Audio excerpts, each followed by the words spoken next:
भारत 1000 साल तक गुलाम रहा।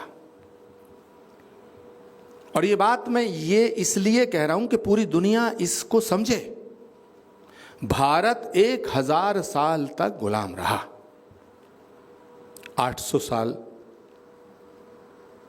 लगभग मुगलों की गुलामी और 200 साल अंग्रेजों की गुलामी। ये जो भारत 800 साल गुलाम रहा, ये इसलिए नहीं रहा कि बाबर बहुत बहादुर था, और ये इसलिए नहीं रहा कि तैमूर लंग बहुत बहादुर था, इसलिए नहीं रहा कि चंगेज खां बहुत बहादुर था, इसलिए नहीं रहा कि महमूद गजनवी बहुत बहादुर था, इसलिए नहीं रहा कि औरंगजेब बहुत बहादुर था। भारत इसलिए गुलाम रहा ताकि हमारे बीच में कुछ जयचंद मौजूद थे। मस्जिद बनाने के लिए जमीनों की कमी नहीं थी, फिर मंदिरों को तोड़कर मस्जिद क्यों बनानी पड़ी? मंदिरों को तोड़ के मस्जिद इसलिए नहीं बनाई गई कि उन्हें मस्जिद बनानी थी। मंदिरों को तोड़कर मस्जिद इसलिए बनाई गई कि उन्हें सनातन संस्कृति को नष्ट करने का कुशल षड्यंत्र करना था। इसका मतलब है कि वो हमला एक मंदिर पे नहीं था। और यहां अर्णब गोस्वामी उपस्थित हैं, एक राष्ट्रभक्त पत्रकार हैं। जब वो बोलते हैं तो हम सब सुनते हैं, लेकिन आज हम बोल रहे हैं वो सुन रहे हैं।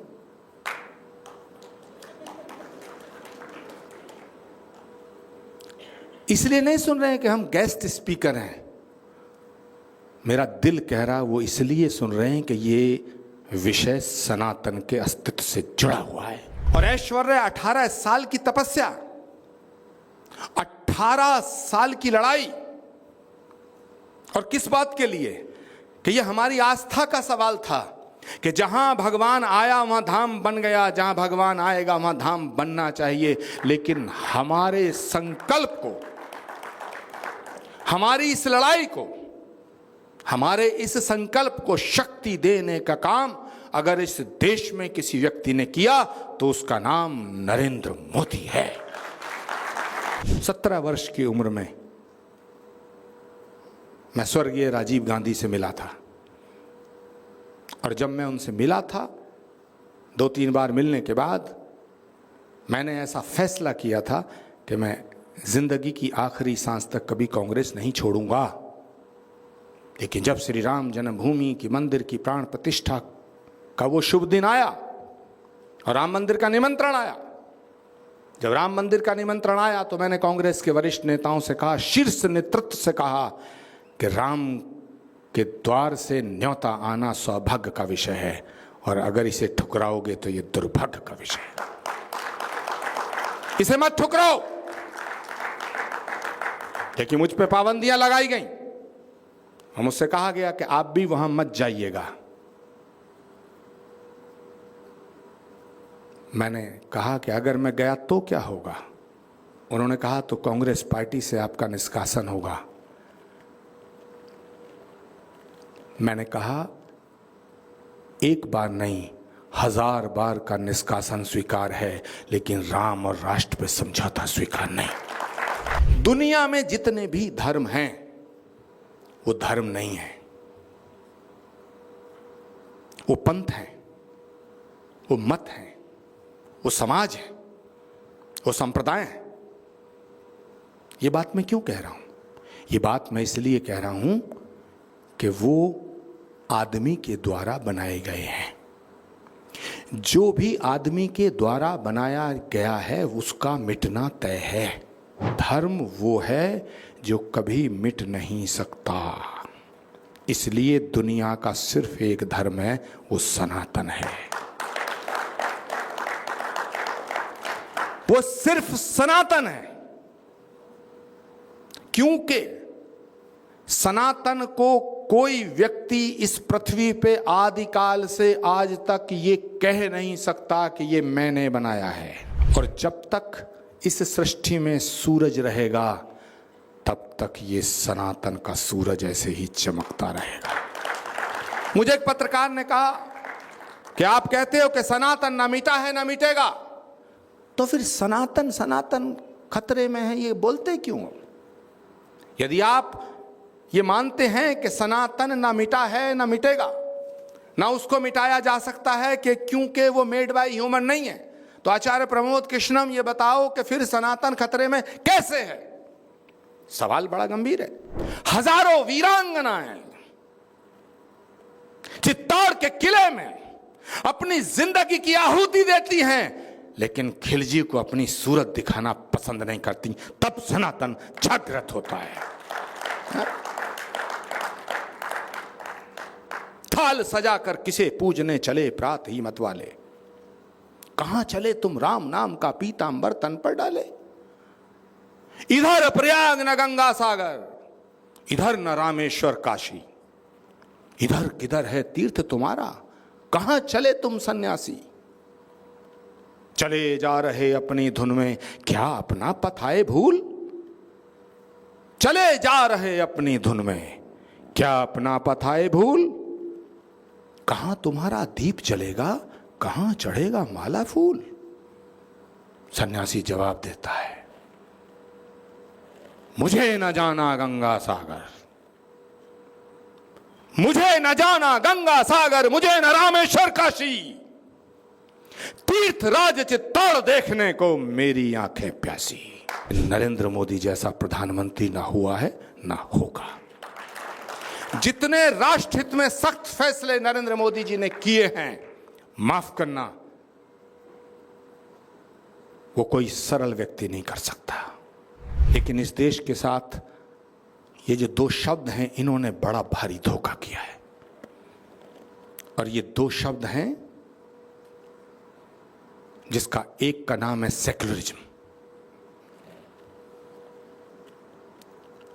हमें पढ़ाया गया है बचपन से कि हम धर्मनिरपेक्ष राष्ट्र हैं। यहां सभी विद्वान जन बैठे हैं, भारत के भविष्य के रूप में युवक और युवतियां बैठी हैं। पूरा देश, पूरी दुनिया कुछ अब कुछ इसके बाद में निरंतर इस कार्यक्रम को देखेंगे। हमें बताया गया कि हम धर्मनिरपेक्ष राष्ट्र। मैं आप ही से पूछना चाहता हूं, हमारे गांव में कहावत है कि अभी वो आदमी बड़ा अच्छा होता है जिसका कोई दीन धर्म होता है। यदि कोई ऐसा व्यक्ति हमसे मिलने आए, वो पहले कहे कि साहब मेरा कोई धर्म नहीं है, मेरा कोई दीन ईमान नहीं है, मेरा कोई दीन धर्म नहीं है, तो क्या वो व्यक्ति अच्छा हो सकता है? आर भारत का बहुत बहुत धन्यवाद। जब मैं गाड़ी से उतरा तो मैंने इस स्टूडियो के बाहर बहुत बड़ा आर लिखा देखा। तो वैसे तो आर से रिपब्लिक बनता है, लेकिन मुझे आर के भीतर जो छुपा हुआ नजर आया वो राष्ट्र आया।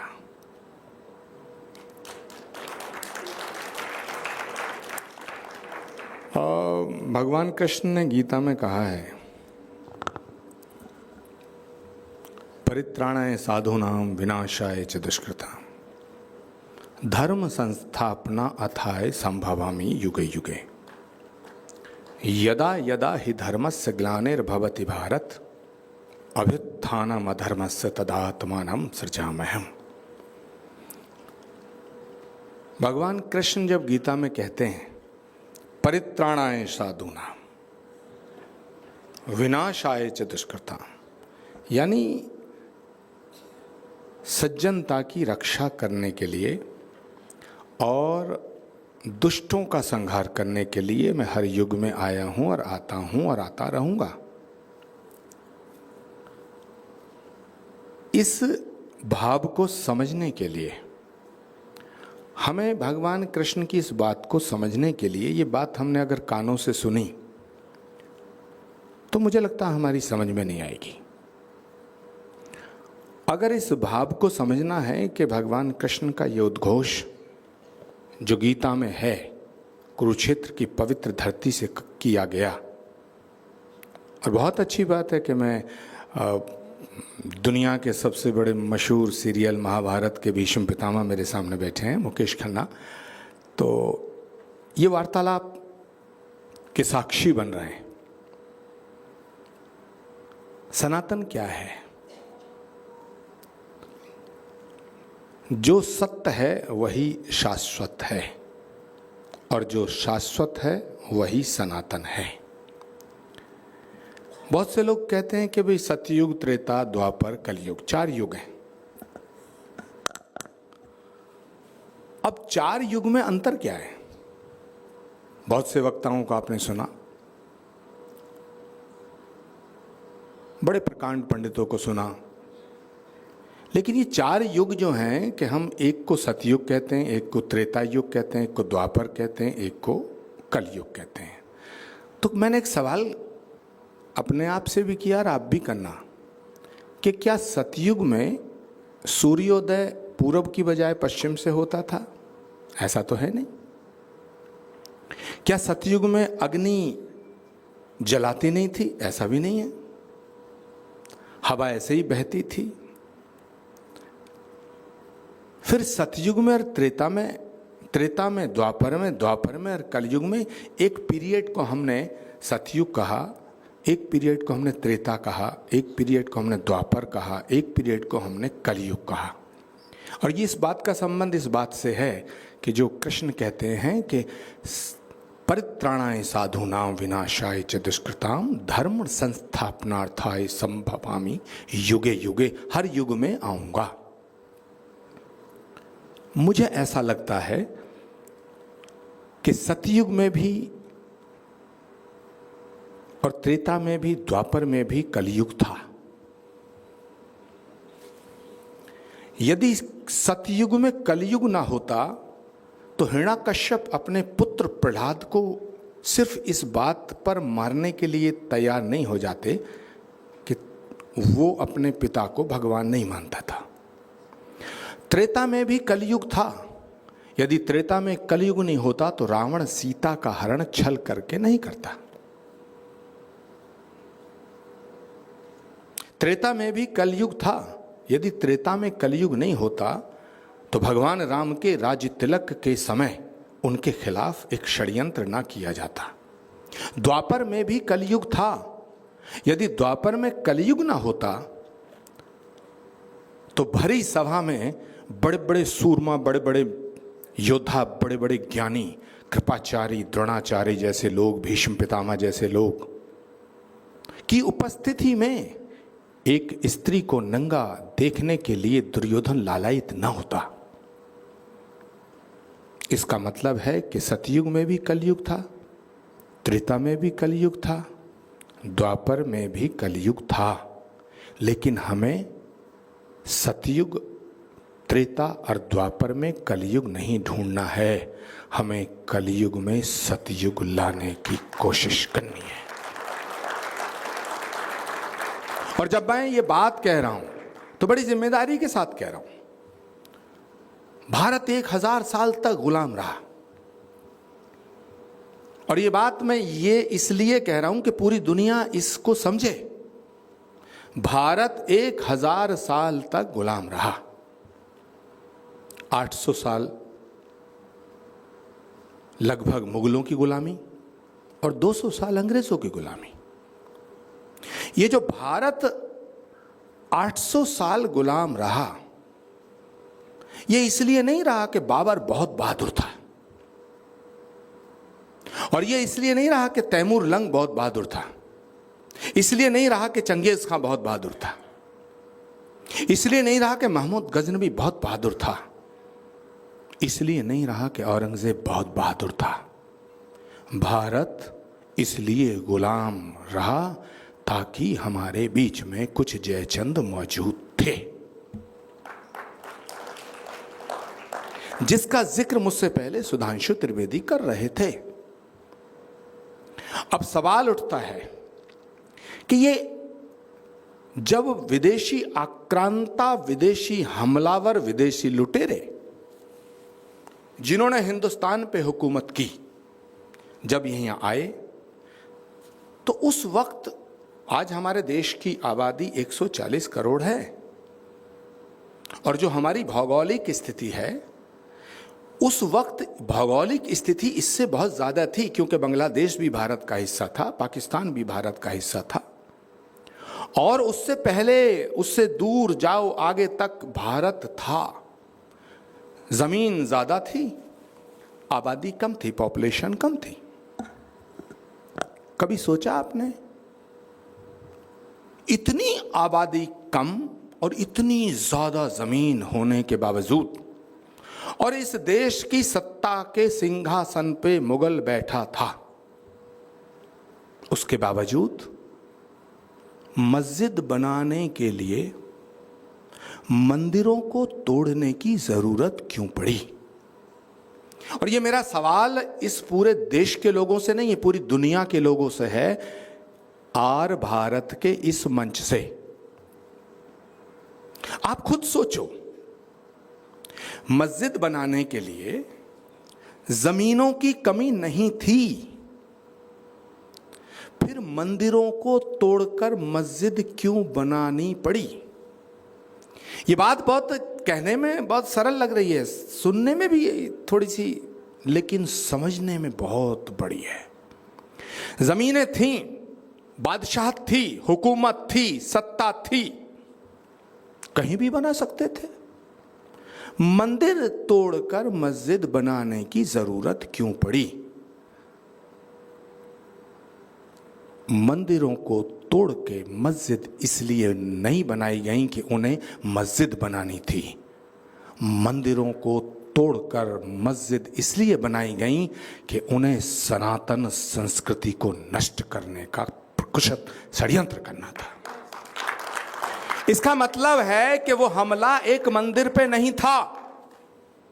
वो हमला एक मंदिर पे होता तो अलग बात थी। अब दूसरे पॉइंट पे आइए कि मंदिर तोड़े कहां कहां गए। पानीपत का मंदिर तोड़ा 1529 के पीरियड में। आइए, और ये बात मैं अपनी तरफ से नहीं कह रहा हूं, आईने अकबरी में लिखा है, बाबरनामा में लिखा है, और भारत के नहीं पूरी दुनिया के जितने बड़े बड़े इतिहासकार हुए हैं, इतिहासकार बर्नी ने खुद लिखा है। उसके बाद अयोध्या का मंदिर तोड़ा, और यहां अर्णब गोस्वामी उपस्थित हैं, एक राष्ट्रभक्त पत्रकार हैं। जब वो बोलते हैं तो हम सब सुनते हैं, लेकिन आज हम बोल रहे हैं वो सुन रहे हैं।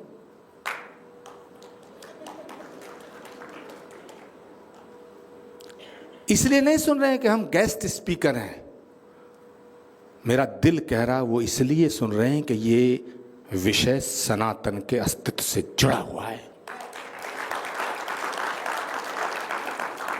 अयोध्या का मंदिर तोड़ा गया, क्यों तोड़ा गया? सोचो, अफगान से लेकर के पूरा देश पार करने के बाद अयोध्या का मंदिर तोड़ा गया। क्या सिर्फ इसलिए तोड़ा गया कि मस्जिद बनाने के लिए जमीन नहीं थी? नहीं, इसलिए तोड़ा गया कि हिंदुओं, तुम कहते हो कि यहां भगवान आया था,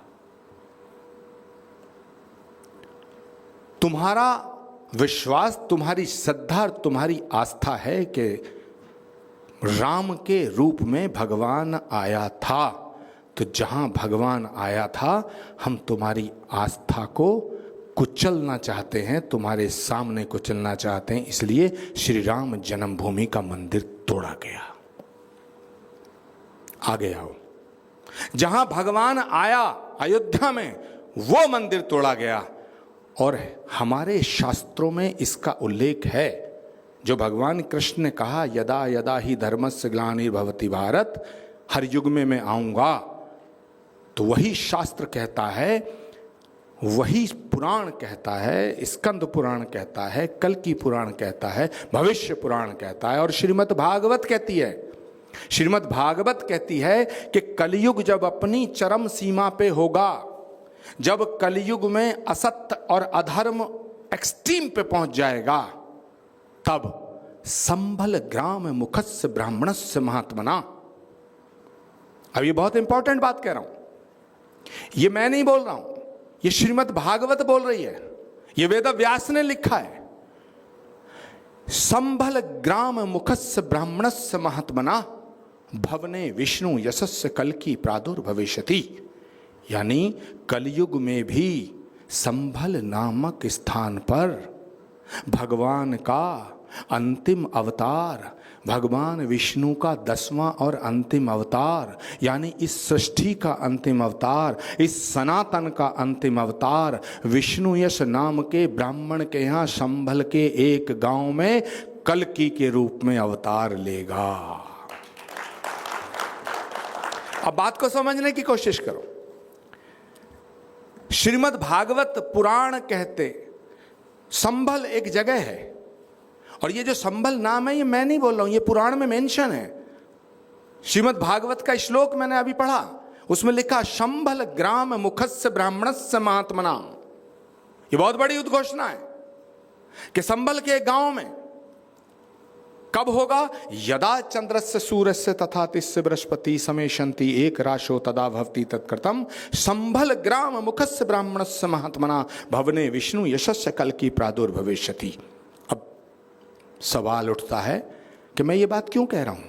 मैं ये बात इसलिए कह रहा हूं कि जहां भगवान आया अयोध्या में वो मंदिर तोड़ा गया, और पुराणों में जो लिखा था कि भगवान संभल में आएगा, संभल का मंदिर भी तोड़ा गया। दो बात, जहां भगवान आया तुम्हारी आस्था है, तोड़ा। जहां तुम कहते हो आएगा, तोड़ा। इसका मतलब हिंदुओं की आस्था, सनातन धर्म को मिटाने की साजिश और कोशिश ये निरंतर चल रही है, निरंतर चल रही है।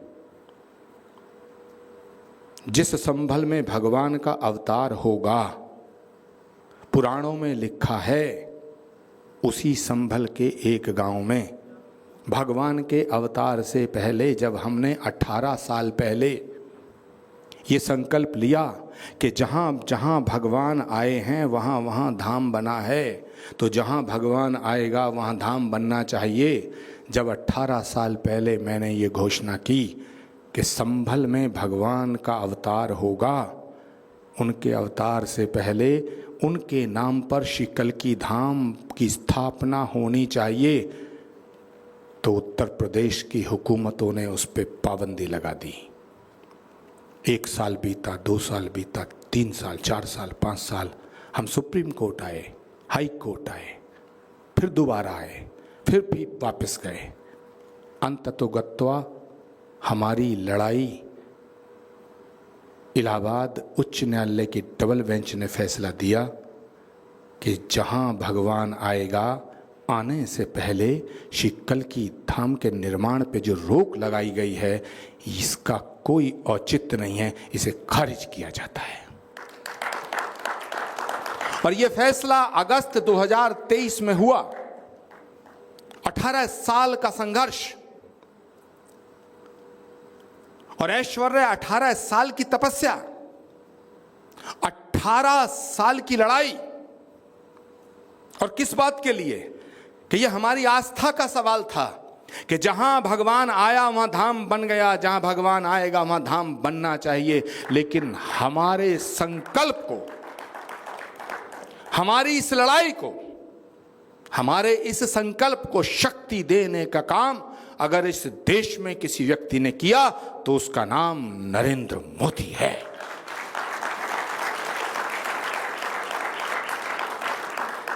और ये बात मैं इसलिए नहीं कह रहा हूं कि मैं उनका बहुत बड़ा कोई समर्थक रहा हूं, मैं तो आलोचक रहा हूं। लेकिन जब श्री राम जन्मभूमि के मंदिर की प्राण प्रतिष्ठा की तिथि निश्चित हुई 22 जनवरी 2024, उस समय मैं कांग्रेस पार्टी के साथ था और मैं छात्र जीवन से कांग्रेस का बहुत ही कर्मठ कार्यकर्ता रहा हूं। 17 वर्ष की उम्र में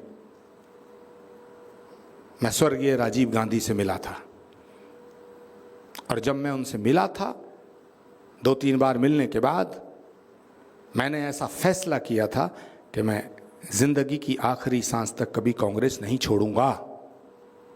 लेकिन जब श्री राम जन्मभूमि की मंदिर की प्राण प्रतिष्ठा का वो शुभ दिन आया और राम मंदिर का निमंत्रण आया, जब राम मंदिर का निमंत्रण आया तो मैंने कांग्रेस के वरिष्ठ नेताओं से कहा, शीर्ष नेतृत्व से कहा कि राम के द्वार से न्योता आना सौभाग्य का विषय है और अगर इसे ठुकराओगे तो ये दुर्भाग्य का विषय है। इसे मत ठुकराओ। लेकिन मुझ पे पाबंदियां लगाई गई और मुझसे कहा गया कि आप भी वहां मत जाइएगा। मैंने कहा कि अगर मैं गया तो क्या होगा? उन्होंने कहा तो कांग्रेस पार्टी से आपका निष्कासन होगा। मैंने कहा एक बार नहीं, 1000 बार का निष्कासन स्वीकार है, लेकिन राम और राष्ट्र पे समझौता स्वीकार नहीं। और मैं अयोध्या गया। उसके बाद 19 फरवरी 2024 श्री कल्की धाम के शिलान्यास की तिथि निश्चित हुई और जो 18 साल का संघर्ष था वो समाप्त हुआ और भारत का यशस्वी प्रधानमंत्री नरेंद्र मोदी ने कल्की धाम आकर के श्री कल्की धाम का शिलान्यास किया। अब सवाल उठता है, मैं आज इस मंच से कहना चाहता हूं कि दुनिया में जितने भी धर्म हैं, और ये बात बहुत जिम्मेदारी से बड़ी गंभीरता के साथ कर रहा हूं, दुनिया में जितने भी धर्म हैं वो धर्म नहीं है, वो पंथ हैं, वो मत हैं, वो समाज है, वो संप्रदाय है। ये बात मैं क्यों कह रहा हूं? ये बात मैं इसलिए कह रहा हूं कि वो आदमी के द्वारा बनाए गए हैं। जो भी आदमी के द्वारा बनाया गया है उसका मिटना तय है। आप एक बिल्डिंग बना रहे हैं, एक दिन मिटेगी। आप जो भी कुछ सोचिए, जो आदमी के द्वारा बनाया गया है उसका मिटना तय है। कोई 1000 साल पहले बना, कोई 2000 साल पहले बना। जो नियम आदमी के द्वारा बनाए गए, जिन्हें हमने धर्म कहा है और कह रहे हैं, पूरी दुनिया की बात कर रहा हूं, ये मत संप्रदाय हैं, समाज हैं, धर्म नहीं हैं। क्योंकि धर्म वो है जो कभी मिट नहीं सकता। इसलिए दुनिया का सिर्फ एक धर्म है, वो सनातन है। वो सिर्फ सनातन है। क्योंकि सनातन को कोई व्यक्ति इस पृथ्वी पे आदिकाल से आज तक ये कह नहीं सकता कि ये मैंने बनाया है। सतयुग में जाइए, जब हिरण्याकश्यप और प्रहलाद की कहानी आती है तब भी सनातन था। जब त्रेता में भगवान राम का अवतार हुआ तब भी सनातन था। जब भगवान कृष्ण कुरुक्षेत्र में शंखनाद करते हैं तब भी सनातन था। और सनातन को मिटाने की कोशिशें निरंतर 1000 साल तक हुई। सनातन नहीं मिटा। क्यों नहीं मिटा? क्योंकि ये मेड बाय ह्यूमन नहीं है, ये परमात्मा के द्वारा बनाई गई, प्रकृति के द्वारा प्रदत्त किया धर्म है। सनातन क्या है? सूरज का धर्म सनातन है, हवा का धर्म सनातन है, धरती का धर्म सनातन है, आकाश का धर्म सनातन है। ये किसी ने नहीं बनाया। और जब तक इस सृष्टि में सूरज रहेगा तब तक ये सनातन का सूरज ऐसे ही चमकता रहेगा। मुझे एक पत्रकार ने कहा कि आप कहते हो कि सनातन ना मिटा है ना मिटेगा, तो फिर सनातन सनातन खतरे में है, ये बोलते क्यों? यदि आप ये मानते हैं कि सनातन ना मिटा है ना मिटेगा, ना उसको मिटाया जा सकता है कि क्योंकि वो मेड बाय ह्यूमन नहीं है, तो तो आचार्य प्रमोद कृष्णम ये बताओ कि फिर सनातन खतरे में कैसे है? सवाल बड़ा गंभीर है। मैंने जवाब दिया कि सनातन को मिटाया नहीं जा सकता, ये बात बिल्कुल पक्की है। जिस तरह से ये पक्का है कि यदि व्यक्ति का जन्म हुआ है तो उसकी मृत्यु सुनिश्चित है, जिस तरह से ये पक्का है कि यदि दिन है तो रात है, शाम है तो सुबह है, उसी तरह ये बिल्कुल अटल सत्य है कि सनातन को मिटाया नहीं जा सकता। हमें इसका डर नहीं है, लेकिन जीवन के मूल्यों को सजग रखने के लिए, जीवन के मूल्यों का निर्वहन करने के लिए सनातन को जागृत करने की जरूरत समय समय पर पड़ती है। इसीलिए जब मर्यादा पुरुषोत्तम भगवान श्री राम असत्य के अहंकार में चूर रावण की नाभि में बाण मार करके रावण का नाश करते हैं तो सनातन जागृत होता है। जब भगवान श्री कृष्ण गीता का उद्घोष करते हैं तब सनातन जागृत होता है। छत्रपति शिवाजी महाराज पूरी जिंदगी का संघर्ष करना स्वीकार करते हैं, लेकिन औरंगजेब के सामने सिर झुकाना स्वीकार नहीं करते, तब सनातन जागृत होता है। जागृत होता है। एक भगवा सन्यासी शिकागो की धरती पर जाकर के जब पूरी दुनिया को विश्व बंधुत्व का संदेश देता है तब सनातन जागृत होता है। महाराणा प्रताप घास की रोटी खाना स्वीकार करते हैं, लेकिन अकबर के सामने सजदा नहीं करते, तब सनातन जागृत होता है। गुरु गोविंद सिंह जी महाराज अपने बच्चों को जिंदा दीवार में चुनवाना स्वीकार कर लेते हैं, लेकिन सनातन पर आंच नहीं आने देते, तब सनातन जागृत होता है। एक गरीब घर में पैदा हुआ बच्चा, एक गरीब के घर में पैदा हुआ बालक भारत के प्रधानमंत्री की कुर्सी पे आसीन होकर के 500 साल के संघर्ष को खत्म करके जब राम मंदिर की प्राण प्रतिष्ठा करने अयोध्या जाता है तो सनातन जागृत होता है। और वही देश का प्रधानमंत्री, सनातन मिट जाएगा ये हमें बिल्कुल डर नहीं है साहब, लेकिन हमें इसको जागृत रखना है। हमें इसको जागृत रखना है। हजारों वीरांगनाएं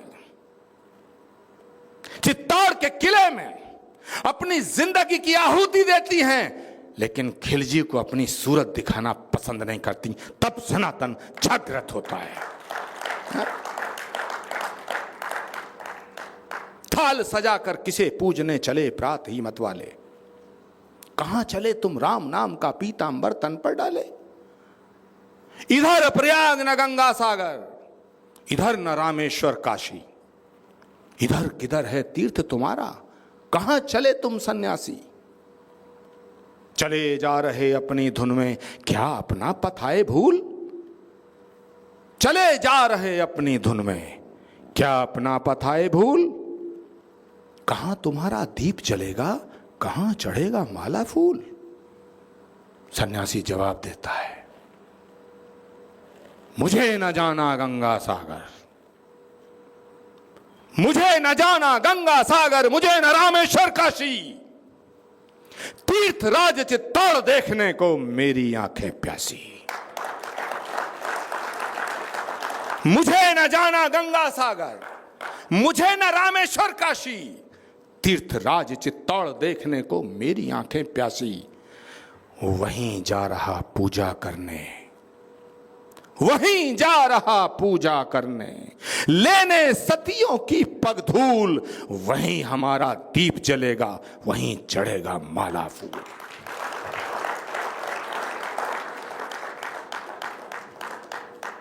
सनातन को जागृत करने के लिए सनातनियों को जागृत करना पड़ रहा है। और एक बात आज साफ कर देना चाहता हूं, यह भारत की भूमि है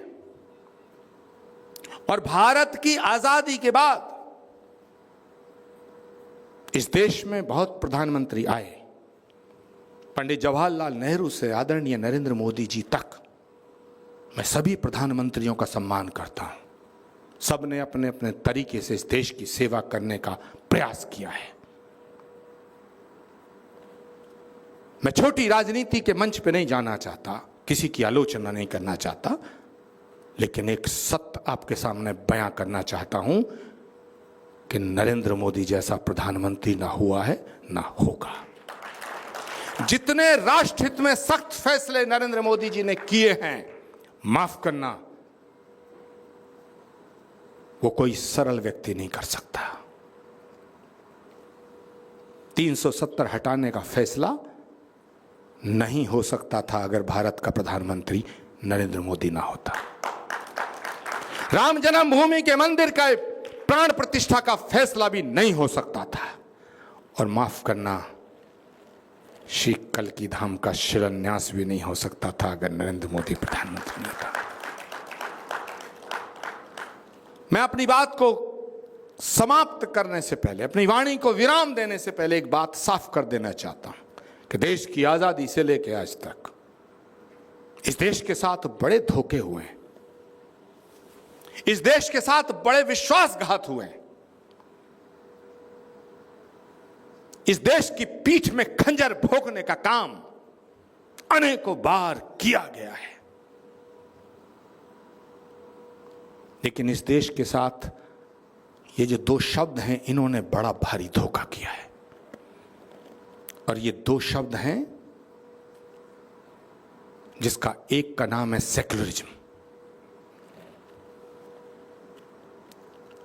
हमें पढ़ाया गया है बचपन से कि हम धर्मनिरपेक्ष राष्ट्र हैं। यहां सभी विद्वान जन बैठे हैं, भारत के भविष्य के रूप में युवक और युवतियां बैठी हैं, पूरा देश, पूरी दुनिया, कुछ अब कुछ इसके बाद में निरंतर इस कार्यक्रम को देखेंगे। हमें बताया गया कि हम धर्मनिरपेक्ष राष्ट्र। मैं आप ही से पूछना चाहता हूं, हमारे गांव में कहावत है कि अभी वो आदमी बड़ा अच्छा होता है जिसका कोई दीन धर्म होता है। यदि कोई ऐसा व्यक्ति हमसे मिलने आए, वो पहले कहे कि साहब मेरा कोई धर्म नहीं है, मेरा कोई दीन ईमान नहीं है, मेरा कोई दीन धर्म नहीं है, तो क्या वो व्यक्ति अच्छा हो सकता है? धर्मनिरपेक्ष राष्ट्र, जिस राष्ट्र के संविधान के पन्नों पर भगवान राम के दरबार का चित्र अंकित हो, जिस राष्ट्र की सर्वोच्च अदालत के मुख्य न्यायाधीश के सामने लिखा हो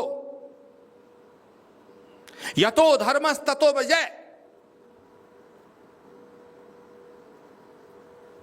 तो सवाल खड़ा होता है कि ये राष्ट्र धर्मनिरपेक्ष है या धर्म सापेक्ष है। याद रखना, जो धर्मनिरपेक्ष है, जो किसी धर्म का नहीं है, वो किसी काम का नहीं है। इसलिए मैं आज कहना चाहता हूं, भारत धर्म सापेक्ष राष्ट्र है। क्योंकि धर्म क्या है, और मैं कोई कुंठा से भरा हुआ व्यक्ति नहीं हूं। धर्म क्या है? जैसा कि मैंने कहा कि धर्म सनातन है, सूरज का धर्म, आसमान का धर्म, धरती का धर्म, हवा का धर्म। और ये धर्म, मैं इसको धर्म क्यों कह रहा हूं? क्योंकि ये देते हैं। सूरज देता है, हवा देती है, पहाड़ देते हैं, प्रकृति देती है, धरती देती है, नदियां देती हैं। तो जो देता है वही दाता है, और जो दाता है वही धर्म है। और सिर्फ धर्म सनातन है। सनातन कभी किसी से कुछ लेता नहीं साहब। तो ये जो बात है ऐश्वर्य कि हम साहब धर्मनिरपेक्ष हैं, मुझे लगता है ये बेईमानी है। दूसरी बात कह के अपनी वाणी को विराम दूंगा कि हमें यह भी पढ़ाया जाता है कि भारत में सभी धर्म समान हैं। नहीं साहब, यह नहीं हो सकता। और यह इसलिए नहीं हो सकता क्योंकि दुनिया में जितने भी धर्म हैं, जिनको धर्म कहा जा रहा है, उनकी उत्पत्ति किसी की भी भारत की भूमि पे नहीं हुई है। किसी का जन्म यरूशलेम, किसी का जन्म अरब में हुआ है। सनातन एक अकेला धर्म है जिसकी उत्पत्ति की भूमि भारत की भूमि है। जो जहां पैदा होता है उसका अधिकार वहां सबसे ज्यादा होता है। उसे कहने की जरूरत नहीं होती। जैसे तुम किसी से प्यार करने लगो तो तुम्हें कहने की जरूरत नहीं होगी आई लव यू। और जितने कहते हैं आई लव यू, इसका मतलब ये प्यार नहीं करते, कुछ और करना चाहते हैं। प्यार जब हो जाएगा, कभी तुमने किसी मां के मुंह से सुना वो अपने बच्चे को कहती हो आई लव यू? मुझे नहीं याद, उसे पता ही नहीं, क्योंकि वो करती है। याद रखना, जितने ये नई उम्र की नई फसल बैठी है, हाँ, सुबह आंख खुली, मैसेज चेक किया, किसी को दिल भेज दिया,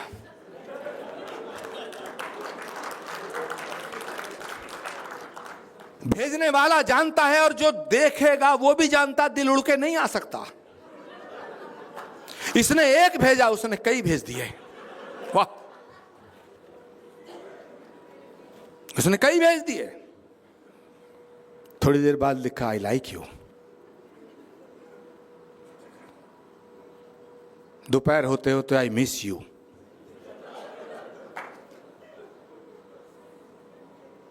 थोड़ी देर और बीती, ढेर सारा के आई लव यू। 2-3 मैसेज का जवाब नहीं आया तो मोबाइल पटक के मारा आई हेट यू। ये प्यार है साहब, ये सनातन प्रेम नहीं है।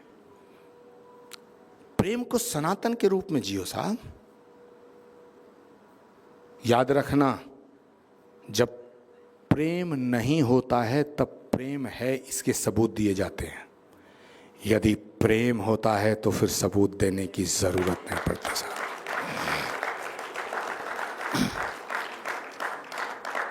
ये प्यार दिए का तेल नहीं, ये प्यार दिए का तेल नहीं, 2-4 घड़ी का मेल नहीं।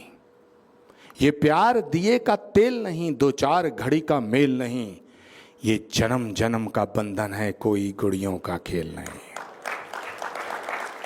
इसीलिए ये राष्ट्र, ये भारत की भूमि, यदि ये कहा जाता है कि यहां सभी धर्म एक समान हैं, तो ये सबसे बड़ा झूठ है। ये देश के साथ धोखा है।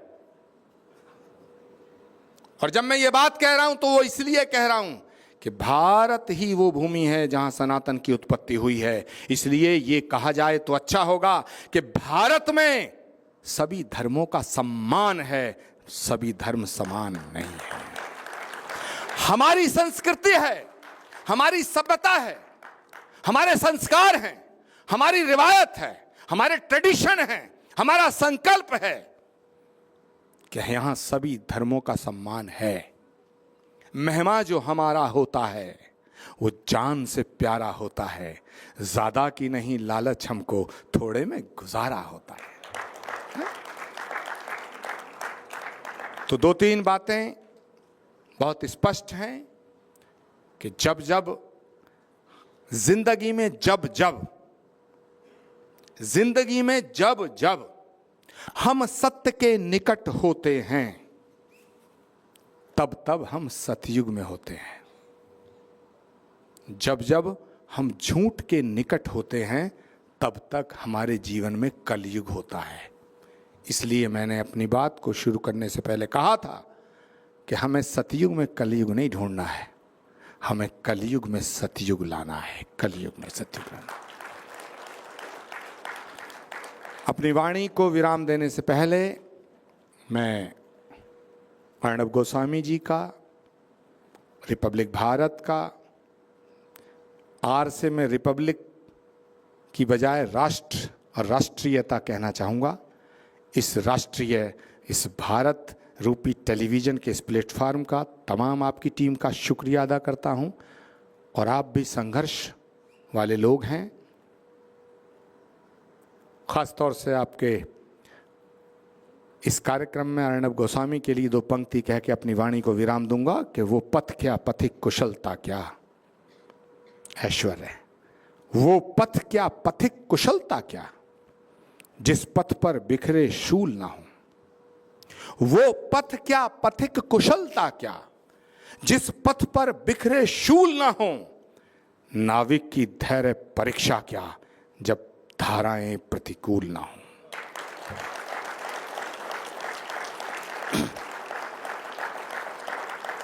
जब धाराएं प्रतिकूल ना हो। आप सबसे विदा लेता हूं इन्हीं ख्यालातों के साथ, इन्हीं जज्बातों के साथ, इन्हीं इरादों के साथ, इसी संकल्प के साथ। आपने मुझे सुना, मुझे यहाँ बोलने का अवसर प्रदान किया। मैं आपका आभार व्यक्त करना चाहता हूँ। और भगवान जहाँ आएगा संभल की उस पावन धरा पर जहाँ श्री कल्की धाम का निर्माण चल रहा है, वहाँ आने के लिए आप सबको आमंत्रित करते हुए अपनी वाणी को विराम दूंगा। सर्वे भवन्तु सुखिनः, सर्वे सन्तु निरामया, सर्वे भद्राणि पश्यन्तु, माँ कश्चित् दुःख भाग् भवेत्। भारत माता की धन्यवाद।